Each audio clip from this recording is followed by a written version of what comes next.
Mara riyo, nikech we have an economical problem ka. Solution en jotelo. Nikech jotelo gi ema loso these economic policies. Koro an ng'ena wuok e Safina Party. To party leader king'iyo manifesto ne, iluongo ni the first agenda. The first three articles e agenda no is gin things to do with economic revolution. Iwinjo.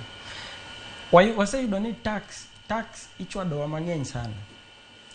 To gima tax ni timo ok wane. Iwinjo. Kata parking mine ni wacho sidi 300 sani koro dhi 530. Ichoko pesa mang'eny, but gima pesa ni timo ok ne. Manyiso nang'o pesa ni lal through corruption. And then also sirikal olo pesa mang'eny, analuonge ni slavery. Giwacho ni wachulo gowi. To gowi ni ing'eni nitiere act of parliament ma wacho ni seche ma iolo gowi iolo for the sake of development. Ok iol gowi ni da chulo salary, ok iol gowi ni da empower jopiny.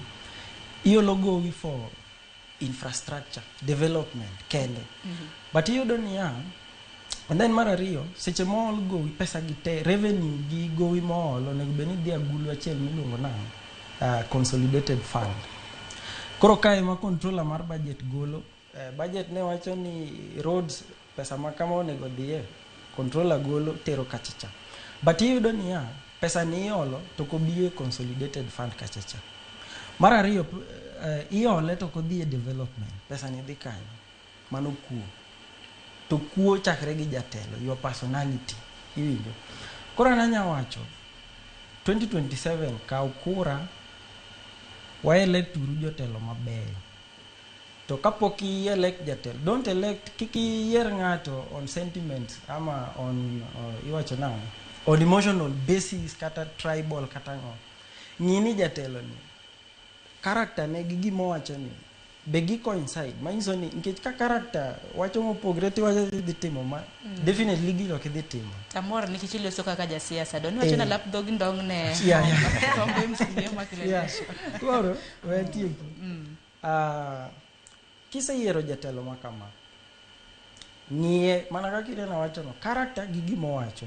Ka gimo wacho pogre gi tabia vare, mano definitely you will not get anything kanyo. Jotelo gi. Ei jotelo tem ineno chungo. Jatenda ma Safina Party ene ma gi both goodwill, experience economically, gi that hard to do it. Mano Wanjigi. Mano Jimmy Wanjigi.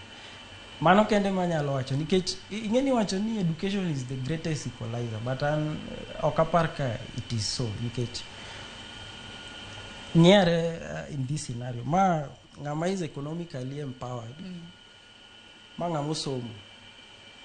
Wachak gi wach somo ka. Ng'ama somo ni ing'eni an katimo degree gi ng'ama chope class 3 ng'eno kwa romo. Wasomo lakini kwa romo. Lakini nyisa one both economically empowered. Anan gi million 10 e account kachacha. In gi million 15 e account kachacha. Ija class 3 aja degree, maybe an kata gi PhD. We are equal. So the greatest thing here monego sirikal otim is economic revolution kata economic it should be siasa mabiro nego bed economically based. Ero kama na inya yunya na Patch Evans bende koten record way forward nyalo bedang'o ahinya seyo mabende wasebedo kwa wachoge sani koro kana mno duchi maka wundo dang'o ng'isi ntiere miche gi miche mago mag jopuonjre mabende hisidho gudo. Number 1 adwa oro puoch gi pak ne joma chamo gudu kawo gudu kawuono. Okanyal nyiso gi ni koro kikusomo ni somo koro unwe somo gi gik ma wawacho gi, but wa prepare gi wangiso ni sani ati kisewuok kanyo nitie life after that. Kiki give up nikech nitie joma nochako kamano to at least kiki yier gimoro amora mitimo. Koro ne jowa somo en gima ber. Kiki we somo ni tich onge.